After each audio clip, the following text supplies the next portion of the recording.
si David Lee Cauco pa rin ang piniling pakasalan.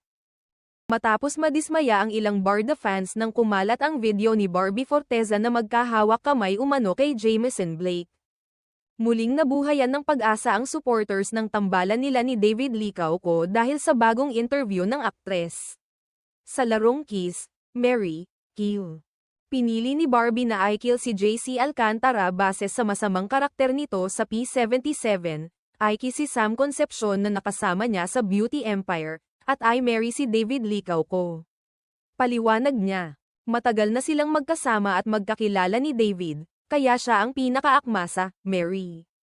Agad nag-trending ang pahayag, na tinuring ng fans bilang confession at posibleng pahiwatig ng totoong relasyon. Sa kabila ng mga kontrobersya, nananatiling malakas ang suporta sa Barda. At patuloy ang kilig ng kanilang mga tagahanga.